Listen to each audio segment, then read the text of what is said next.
Bonjour, je m'appelle Nelly Fellen. Je vous présente un projet codé en PHP avec Symfony. Alors c'est PHP version 7.4 et avec Symfony version 5.4. Ce site présente des plantes. Alors en premier, je vais vous indiquer une liste de dépendances à installer.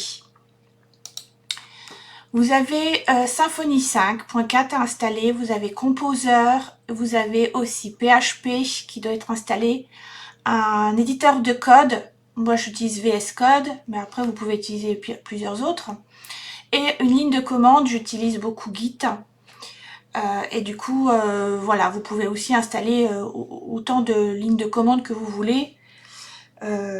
J'utilise aussi beaucoup le terminal de VS Code, parce qu'il est aussi très facile d'utilisation. Donc je vous présente mon site qui est un démarrage, il n'est pas complet, vous voyez là il n'y a pas les produits qui sont présentés. Pour l'instant j'ai utilisé le template de base, enfin j'ai installé le template de base avec donc ma barre de menu, avec aussi, alors là je suis connectée donc je vais me déconnecter, voilà. Comme ça, on voit que personne n'est connecté sur le site pour vous faire le... Donc là, on voit bien que je suis sur app accueil. Je vais vous installer aussi le projet, vous montrer comment on fait. Donc déjà, pour l'installation de Symfony, depuis que Symfony est passé à 6, même à 5, la version 5, on n'arrive plus à avoir le bouton d'exécutable pour installer le projet. Donc je vous montre.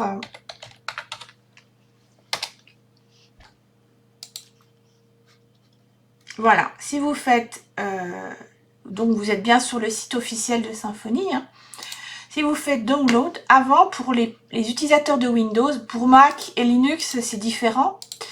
Mais pour les utilisateurs de Windows, vous aviez un bouton download là qui permettait donc de télécharger l'exécutable et le logiciel s'installait sur votre machine automatiquement. Depuis, il est conseillé de le faire via Scoop. Alors, ça s'explique par le fait que Windows a un système d'authentification et de réputation de site. Si le site n'a pas une réputation, n'a pas une signature, Windows vous bloque. Avec Defender, vous êtes bloqué complètement. L'antivirus vous bloque tout aussi. Vous êtes embêté lorsque vous voulez mettre à jour Vendor, vous ne pouvez pas. Alors, il y a un moyen de détourner ça, c'est d'installer votre Symfony dans votre dossier utilisateur, sur votre disque dur. Donc, en fait, vous installez Scoop. Alors, vous allez sur scoop.sh, c'est surtout vous mettez pas un autre .com, .fr, c'est scoop.sh. Une fois que vous êtes sur le site, vous avez toutes les explications. Vous pouvez les avoir en français. C'est vraiment très simple. J'ai mis 5 minutes pour l'installer. Vous avez une démo en dessous, une petite vidéo qui vous montre vraiment avec précision comment procéder. Ensuite, une fois que vous avez été sur le site, il faut ouvrir votre ligne de commande PowerShell. Alors, pour installer PowerShell, vous allez dans la barre de recherche et vous faites PO. Et là, vous avez votre PowerShell qui s'ouvre. Et vous êtes bien dans votre dossier utilisateur sur votre disque dur. C'est là que vous allez faire, vous allez mettre les commandes qui sont indiquées là. Vous allez peut-être avoir un petit message d'erreur, moi je l'ai eu, mais après en mettant cette ligne-là, j'ai pas eu de souci, tout s'est bien installé. Pour preuve, je vous montre qu'il est installé. Scoop, donc je vais dans le disque dur, je vais dans utilisateur, mon dossier utilisateur, encore utilisateur, et vous voyez qu'il est installé ici. Ensuite, une fois que vous avez votre scoop qui est installé, vous pouvez aller vérifier aussi quand vous êtes dans votre ligne de commande PowerShell, vous faites Scoop Help. Et là, si vous avez ça qui s'affiche, ça veut dire que vous avez accès à Scoop et qu'il est installé. Pour installer votre Symfony, vous faites ce qui est indiqué dans le site de Symfony, à savoir, vous faites Scoop, installe, Symfony-CLI. Vous validez et là, il va vous l'installer.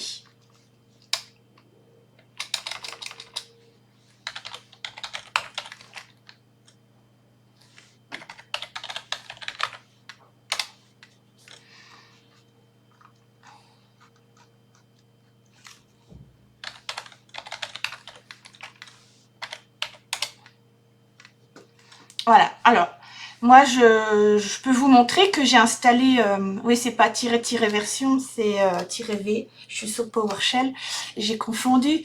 Une fois que vous avez installé Symfony, vous pouvez aller donc vérifier quelle version a été installée, en faisant Symfony-v. Et là, vous voyez que le CLI, c'est la version 5.4 qui s'est installée parce que c'est le plus stable. La version 6 est sortie, mais elle n'est pas encore suffisamment stable. Il faut attendre encore un petit peu. Il y a encore pas mal de bugs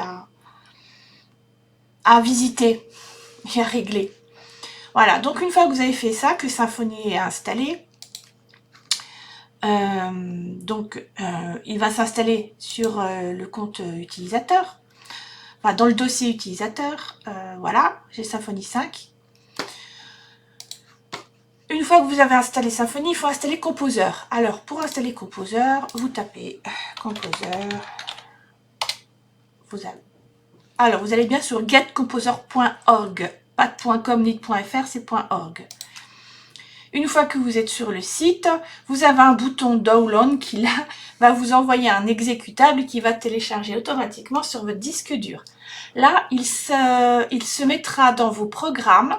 Il ne va pas se mettre au niveau de votre dossier utilisateur comme Symfony et Scoop, mais il va se mettre dans vos programmes. Alors, c'est ici Composer Setup.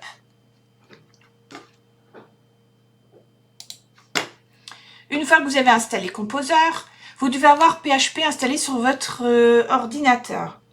Alors, vous pouvez l'installer soit par XAMPP, soit par MAMP, ou soit par WAMP Server 64. Je les ai tous.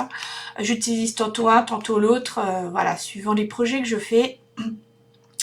Avec Symfony, l'avantage c'est que votre serveur est intégré. Ce qui fait que vous n'avez pas besoin d'ouvrir un serveur sur XAMPP, MAMP, mais vous avez besoin de PHP. C'est pour ça qu'il faut qu'il soit présent. Alors, pour XAMPP, en fait, voilà, je vous montre que je les ai tous. Utilisateur, voilà. Alors, j'ai WAMP 64, j'ai XAMPP en 7.4 et j'ai XAMPP en PHP 8. J'ai MAMP, MAMP Pro, voilà, vous pouvez avoir besoin de plusieurs composants, plusieurs serveurs. Ensuite, il vous faut donc une ligne de commande. Donc, vous pouvez le faire avec Git. À savoir, voilà, vous ouvrez un Git. Et là, il explique plus loin dans le... Alors, je vais vous montrer. Donc là, c'est la version 6, je crois. Dans la version 5 de Symfony, pour installer un projet, vous allez dans le projet, alors je vais ouvrir une autre ligne de commande pour vous montrer directement. Je vais par exemple dans CD documents. Ensuite, je décide de l'installer, voilà, je vais dans documents. Je veux l'installer dans projet Symfony. Donc là, je mets CD, projet Symfony. Voilà, vous êtes dedans. Et là, vous allez pouvoir créer un nouveau projet. Alors, vous faites Symfony, new, full. Alors, le full, ça vous installe toutes les dépendances de Symfony. Dans votre vendor, vous aurez tous les composants, tous les packages, ce qui permet de gagner du temps. Parce que si vous les installez pas, il faudra les installer manuellement à chaque fois dans la ligne commande en mettant composer requiert, voilà. Et c'est assez fastidieux, surtout que si vous en oubliez, voilà, ça va vous mettre des erreurs qui vont vous ralentir en fait. Pour un site de e-commerce, c'est mieux de les mettre toutes. Et là, vous mettez votre projet. Donc, je marque par exemple présentation Symfony. Présentation Symfony. Et vous faites entrée.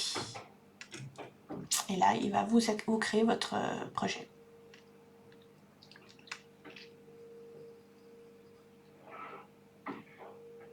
Ça met un petit peu de temps.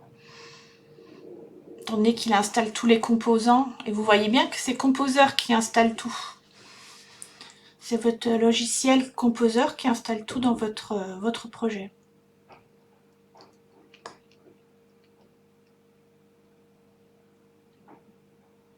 Voilà, il vous dit que votre projet est maintenant prêt. Et vous voyez, il est dedans. Présentation Symfony. Si je l'ouvre avec mon Visual Studio Code, voilà. Donc, je vous présente, donc ça, je vais le mettre là. Ça, je vais le mettre là. Comme ça, je vais vous présenter la structure du code qui est installé. Vous avez le config avec les packages. Dans les packages, c'est là que vous allez déterminer au niveau de la sécurité qui peut accéder ou pas. Par exemple, pour le compte, par exemple, si je veux que l'URL qui va sur le compte, je veux que ce soit des utilisateurs qui soient connectés. Hop, voilà. Donc là, sur compte, ils n'auront pas le choix, il faudra qu'ils soient connectés. Donc, inscrit et connecté. Ensuite, le reste s'installe tout seul. Ça, c'est pour l'authentification du mot de passe et pour hacher le mot de passe, c'est dans le component security. On va l'utiliser après. Et puis, vous verrez qu'au fur et à mesure, il y a des composants qui vont s'installer. Donc, dans les packages, il y a aussi Twig, où là, on rajoute l'autorisation, enfin, comment dire, l'accès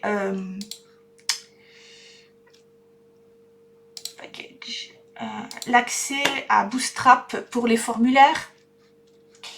Donc là, je vous montre dans celui que j'ai déjà paramétré. Voilà, vous rajoutez form thème et l'accès au thème de template, au thème de Bootstrap 4. Ensuite, je vous montre au niveau des contrôleurs. Alors, au niveau des contrôleurs, donc vous avez les migrations. C'est là où vous allez avoir, je vous montre sur le mien parce qu'il y en a un. Voilà, c'est là où vous allez avoir toutes les requêtes qui vont envoyer, toute la liste des requêtes envoyées vers votre base de données afin d'exécuter ces requêtes de création, de mise à jour. C'est des CRUD, création, lecture, mise à jour update et delete. Ensuite, donc dans public, vous avez Asset, où là vous allez mettre tous vos fichiers CSS pour le style. Vous allez avoir Bootstrap, vous allez avoir vos images. Après, j'aurai un upload qui me permettra de mettre toutes les images que vous mettez sur votre base de données. Ensuite, vous avez CRS, alors SRC, c'est ces ressources. C'est là où vous avez vos contrôleurs, vos identités et vos repositories.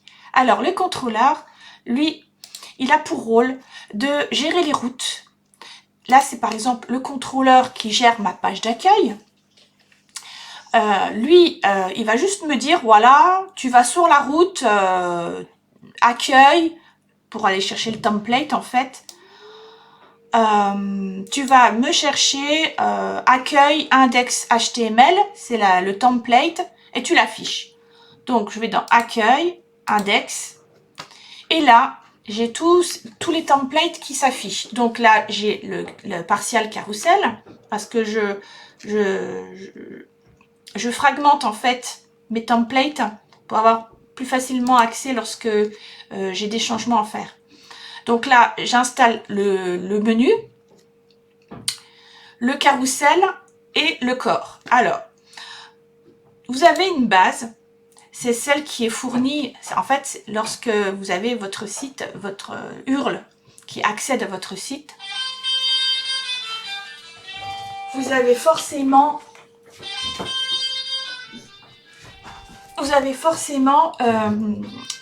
un accès. Et c'est la base qui est mise dans la structure installée par Symfony CLI. Vous avez donc votre ID qui vous permet de donner vos liens vers les styles CSS. Moi, pour Bootstrap, j'ai mis un CDN pour Bootstrap 4. Comme ça, j'ai pas à tout mettre en local. Et aussi, après, quand il faut tout basculer sur GitHub, ça fait beaucoup. Donc, je l'installe en CDN. Vous avez aussi tous vos liens vers les scripts JavaScript. Et là, vous déterminez la structure. Donc là, j'ai partial menu. C'est ce qui me permet de mettre mon menu là-haut. Voilà, ça c'est mon partial menu. Ensuite, j'ai le handblock qui contient donc le carrousel plus là où s'afficheront les produits mis en avant. Et mon partial footer. Le voilà. Bon, c'est un footer basique qui est installé avec, voilà, que j'ai téléchargé avec Bootstrap, mais en fait, je le redesignerai plus tard. Donc, dans votre code, vous avez aussi les entities. Alors, les entities, c'est en fait tous les champs qui vont être présents sur votre table. C'est votre structure, c'est la structure de votre table, avec tous les champs. Donc là, dans User que j'ai créé, il y a l'ID, l'email, le rôle, le password, le prénom et le nom. Is vérifié, c'est lorsque l'email est vérifié grâce à un message envoyé à l'utilisateur et il doit cliquer sur un lien. Je vous montrerai plus tard. Vous avez les formulaires avec forme. Donc vous avez le formulaire d'inscription. Les repositories. Alors repository, c'est ce qui permet de gérer les requêtes particulières vers votre base de données. En fait, lorsque vous voulez ajouter une recherche pointilleuse, vous pouvez faire un find. Un find, vous voulez chercher par exemple toutes les valeurs qui sont nulles, toutes les valeurs qui ont un 1, false ou true. Vous pouvez faire un one by. Vous cherchez vraiment un critère particulier. Vous voulez find all, c'est en fait toutes les lignes de votre table. Et find by, c'est par exemple quand vous voulez un critère, vous voulez par ordre les commandes par ordre descendant, donc avec un desk. Donc vous faites by desk et du coup il vous donnera uniquement du plus récent au plus ancien. Par rapport au ID. Vous avez les templates, donc je vous en ai montré un peu, donc le template de base, c'est le tout premier sur lequel il va se connecter. Et ensuite, dans le template de base, vous lui dites où ce que vous incluez. Donc là, j'incluais donc le menu, le footer, je vous ai montré, et le body. Le body, il est en fait avec des extensions. À chaque fois que vous rajoutez un bout à votre body, vous avez la commande extend et vous extendez sur la base. Donc vous mettez après votre titre et après vous mettez les composants. Je vais vous montrer que j'ai installé Bootstrap. Alors, vous allez dans Bootstrap, Get Bootstrap, et vous cherchez les exemples. Moi, j'ai choisi Carousel. Voilà. mais était assez amusant. Ça permettait de mettre un site de e-commerce, étant donné qu'on peut mettre des produits, voir le détail des produits, qui était pas mal fait. Vous faites Download Source Code. Vous allez télécharger. Ensuite, vous allez dans vos téléchargements, vous extrayez, vous faites extraire. Moi j'ai la version 5, mais je vais l'enlever.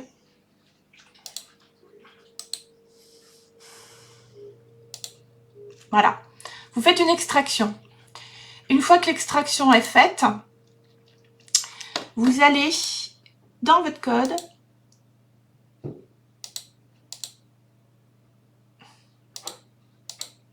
Je n'ai plus. Il va falloir que je recherche à nouveau. En fait, dans Bootstrap 4, vous allez dans Build 1. C'est à chaque fois, je ne sais plus. Je ne sais plus où il faut aller. À chaque fois, je cherche site. Voilà. Vous allez dans Site. Content. Doc. Et là, vous avez les exemples. Donc, moi, c'est le carrousel. Hop. Je l'ouvre avec mon VS Code. Et là, j'ai mon template. Donc, moi, je l'ai décortiqué en 3 parties. Là, vous avez votre menu. Hop. Donc, j'ai pris tout le menu et je l'ai mis donc dans mon partial menu. Ensuite, le carrousel que j'ai mis dans le partial carrousel. Et le corps, ensuite, c'est le corps marketing que j'ai mis dans ma page d'accueil, dans mon template accueil. Une fois que vous avez installé Bootstrap, eh bien, on va lancer le projet avec votre serveur qui est intégré dans Symfony. Vous allez dans votre projet, vous allez vous situer dans votre projet. Et une fois que vous êtes dans votre projet, vous tapez Symfony serveur .start-d. Alors, on met le -d, c'est pour garder la main. Parce que sinon, vous allez aller voir tout. Il va vous montrer dans la ligne de commande tout ce qui se passe, en fait. Ce qui fait que vous ne pouvez plus accéder si vous voulez mettre des commandes. Bon, après, j'avoue que j'utilise plutôt la ligne de commande de mon VS Code pour mettre les composeurs ou pour appeler des créations par les makes de Symfony. Donc, du coup, je pourrais ne pas mettre le -d. Et une fois qu'il est, qu'il est lancé, votre serveur, vous avez donc votre URL HTTP 127.0.0.0.1 avec le port 8000. Et voilà. Et après, vous pouvez l'ouvrir. Et là, vous avez en live toutes vos modifications qui s'affichent. Côté client.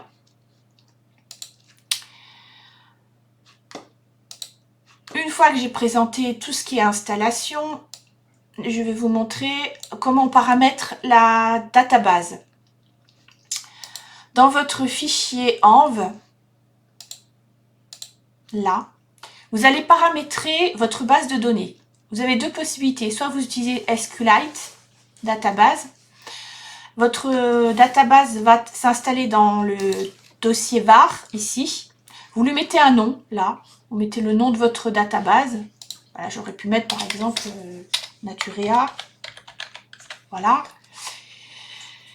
Et c'est ce qui va vous permettre... Alors là, vous décochez, bien sûr. Hein.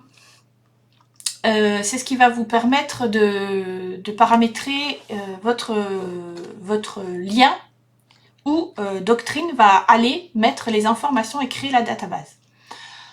Moi, en l'occurrence, j'ai préféré utiliser en local avec MySQL. Donc, j'ai utilisé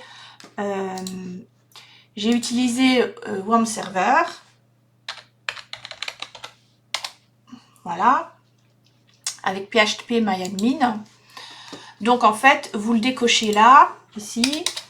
Hop. Et puis, vous mettez l'utilisateur, root, le mot de passe, le nom de votre base de données. Et après, le reste, c'est paramétré automatiquement. voilà. Ensuite, une fois que ça c'est paramétré dans le point inv, vous allez créer votre base de données. Donc vous allez sur votre ligne de commande, là, et vous tapez Symfony console doctrine database create. Et là, votre base de données va s'accréditer automatiquement. Vous allez la voir apparaître soit avec SQLite dans votre var, là. Vous allez voir la base de données qui va apparaître là. Ou alors, elle va apparaître sur, dans le htdoc d'exemple ou de... Ça dépend ce que vous utilisez.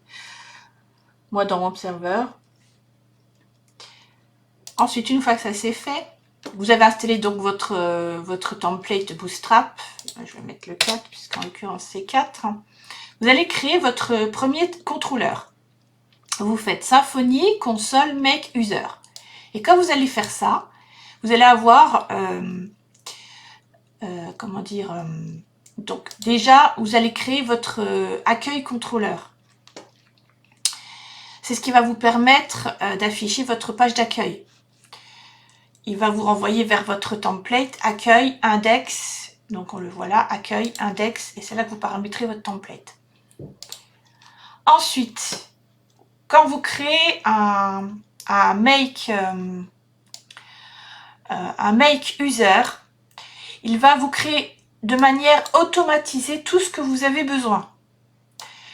C'est-à-dire qu'il va vous créer dans le entity le fichier user.php, où là il va vous mettre les champs de base, c'est-à-dire l'ID, l'email, le rôle, le password, le first name, le last name, le is vérifié. Qui sera mis après quand j'utilise l'authentification de l'email avec le formulaire de registration. Il va aussi vous créer un template par la suite avec le formulaire d'inscription. Mais là, il va vous créer en fait la base. Pour envoyer cette table vers votre base de données, vous allez taper Symfony console make migration. Et c'est là qu'il va vous créer ce fichier de migration. Où là, il va dire, voilà, je crée une table qui s'appelle user. Il va vous mettre tous les paramètres, tous les champs, email, rôle, first name, last name, voilà, il va tout vous mettre.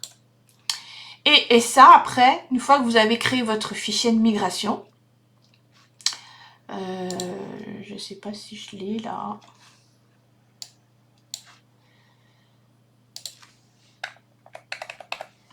Ouais, il ne veut pas me le mettre comme c'était.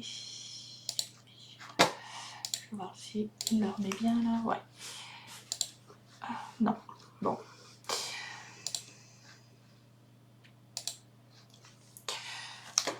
Je voulais vous montrer les lignes de commande que j'avais tapées. En fait, donc une fois que vous avez fait le make migration, vous faites Symfony console.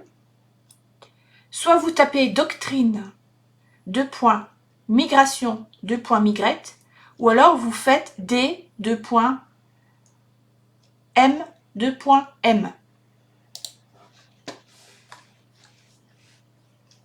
Vous faites donc le make migration. Une fois qu'il est fait, vous faites doctrine migration migrate, ou bien Symfony console D, ça c'est le raccourci, 2.m.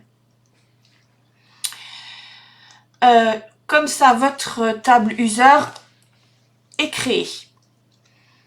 Donc avant, il va vous manquer des champs. Parce qu'il aura mis la base. Et en fait, il va vous manquer, par exemple, le first name, le last name. À ce moment-là, vous faites Symfony console make entity. Et quand vous allez taper ça, il va vous demander quelle classe vous voulez modifier. Vous mettez user avec un U majuscule. Une fois qu'il va aller dedans, il va vous demander quel champ vous voulez rajouter. Enfin, vous voulez uploader. Updater, pardon. updater. Donc vous rajoutez first name, il va vous demander si c'est du string, quelle nature. Vous mettez oui, string. Après 255, vous mettez oui. Après, il va vous demander est-ce que ça peut être nul. Là, vous mettez non, ça peut pas être nul. Puisque si on le veut, c'est justement pour avoir des informations. Vous faites la même chose pour last name et après, vous validez à la fin, comme quoi vous avez fini. Ça va vous rajouter le first name et last name avec les getters et les setters pour aller récupérer et mettre à jour. Voilà, avec les getters et les setters. Une fois que vous avez fait ça, votre champ entité est prêt. Alors, vous allez créer votre formulaire d'inscription. Et là, c'est pareil. On peut le faire de manière automatisée. C'est-à-dire que, avec Symfony,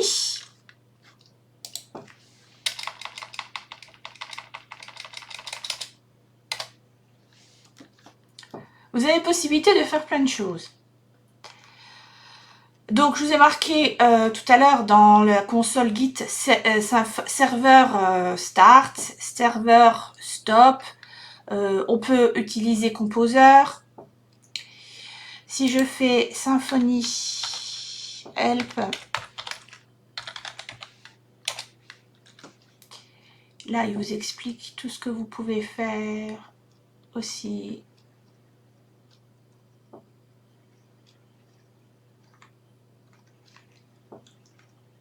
Voilà.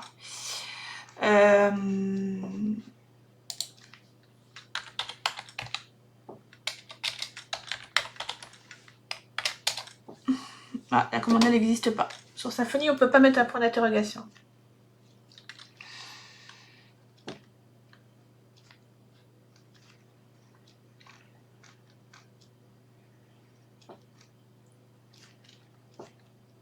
Vous avez des options aussi.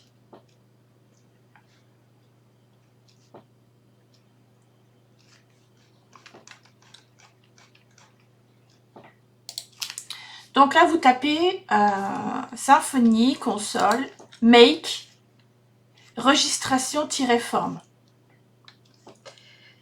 Ça vous permet de créer un formulaire. En fait, il y a beaucoup de fichiers qui vont s'installer tout seuls. Vous allez avoir votre formulaire qui va s'installer de registration. Vous allez avoir le contrôleur qui va s'installer. Tout va se faire tout seul, vous n'avez rien à changer. Là, il va vous dire que il va dans les questions qu'il va vous poser lorsque vous allez faire make registration forme, il va vous poser une question en vous demandant est-ce que vous voulez l'envoi d'un email pour vérifier est-ce que vous voulez vérifier l'email. Vous y mettez oui. Est-ce que vous voulez envoyer un email? Vous mettez oui. Est-ce que vous voulez une reconnaissance, une notification retour? Vous marquez oui. Donc vous donnez votre email qui va permettre d'envoyer cet email qui est paramétré dans le point env. Alors, dans le point 1, vous pouvez paramétrer le mailer DSN en mettant cette commande Gmail plus SMTP. Vous mettez votre adresse mail là, votre mot de passe, votre mot de passe à défaut. Et c'est à partir de cette boîte mail là que les mails vont être envoyés à l'utilisateur. Une fois que vous avez fait ça, il va vous demander le nom de votre société. Bon, j'ai marqué Naturea. Est-ce que vous voulez une authentification automatique? Oui. Et quelle page doit être redirigée? Là, à la fin, il faut lui dire vers quelle page vous voulez rediriger l'utilisateur. Donc moi, j'ai déjà fait ma page login. Donc là, j'ai mis login, mais sinon, vous mettez pour app-accueil pour qu'il soit... Il faut le renvoyer quelque part. Il faut lui donner une route. Donc là, une fois que votre mail a été vérifié, bravo, hop, vous le mettez sur la page d'accueil. Moi, j'ai déjà mon login qui est créé, donc je peux le mettre. Si bien sûr il y a un échec, il retourne sur sa page d'inscription. C'est qu'il y a eu un loupé. Pareil là, le template, il vous renvoie vers la confirmation d'email. Donc la confirmation d'email, c'est la confirmation. C'est le mot qui va être envoyé à l'adresse mail de l'utilisateur. Je ferai un essai après en m'inscrivant. Je vais utiliser un email provisoire et comme ça je vous montrerai. Une fois que vous avez fait votre formulaire, vous allez ici paramétrer votre formulaire dans le template. parce que ça aussi c'est écrit register HTML. Mais après il vous met un template par défaut, mais voilà, il n'est pas très joli. Donc après vous le paramétrez avec Bootstrap. Vous allez chercher dans Bootstrap des modèles de formulaire. Et là vous mettez form start, ça c'est ce qui est fourni. Vous mettez par rapport au champ que vous avez mis first name, last name, email. Le plein password, c'est parce que j'ai mis 2 mots de passe avec un repeat mot de passe. Le bouton submit, les mentions légales, s'ils ont déjà un compte, ils peuvent se connecter. Voilà. Une fois que tout ça est installé, eh bien, je vais vous faire une petite démo sur le site. Voilà, donc je suis bien sur Naturea, je suis pas connectée, vous voyez en bas, je suis anonyme. Donc je vais aller chercher, un mail provisoire, un mail temporaire, voilà, donc j'en ai un là. Donc je vais le copier.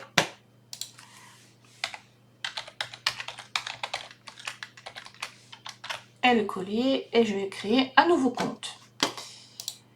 Je vais m'inscrire, donc inscription, j'ai mon formulaire qui apparaît, je mets le prénom, Mathieu, on va l'appeler Miplo. Là, j'ai mon adresse mail, le mot de passe, on va mettre Mathieu 562 MIP. Voilà, point d'exclamation, on va faire quelque chose de correct. Je le copie, je le mets là 2 fois et je fais s'inscrire.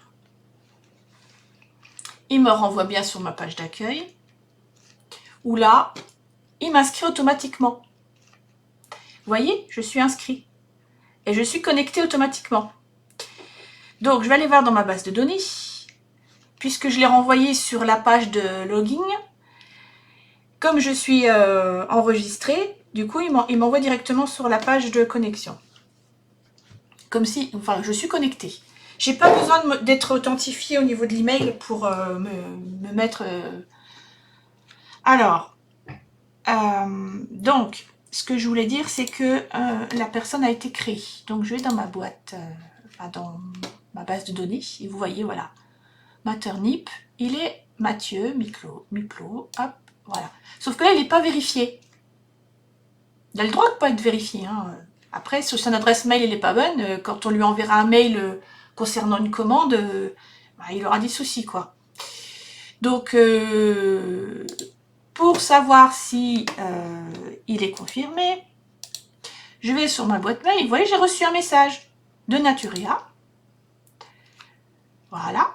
Bonjour de Naturea. Ça correspond bien à ce message que j'ai là. Ce message de confirmation. Voilà. C'est exactement le même. Et quand je clique sur ce lien-là, Signed URL, ce lien-là, et ben j'arrive sur mon compte. Et je suis connectée. Vous voyez, je suis connectée. Je peux accéder, donc j'ai bien mon nom, hein, Mathieu Miplo. Je peux accéder à mes commandes. Bon là c'est figé, c'est des fictifs, hein, parce que j'ai encore pas développé la partie là. Donc là vous êtes votre compte détail, où là vous avez votre nom, votre prénom. Vous pouvez faire des changements. Vous pouvez changer votre adresse mail. Changer votre mot de passe.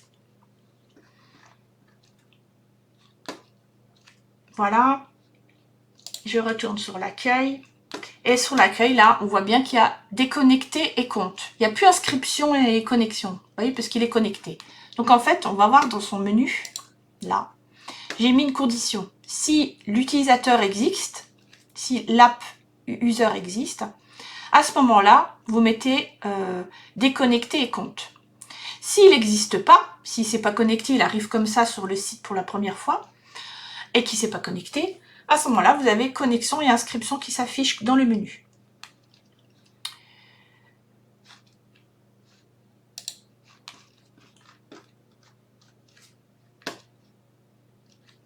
Donc, je vous ai montré ce qui reçoit en messagerie, l'authentification de l'email, pour savoir la validation de l'email. Alors, dans la prochaine vidéo, je vais vous parler du formulaire de connexion et la création d'un compte. Donc, la création d'un compte, il est créé, mais en fait, voilà, je vais vous montrer comment on peut rajouter des adresses. Parce que là, il n'est pas créé, le compte. Donc, je vais vous montrer comment on peut mettre dans le template la partie commande, comment on peut ajouter des adresses, et le compte détail, donc ce formulaire qui permet de changer le mot de passe. Je vous dis à bientôt sur la prochaine vidéo.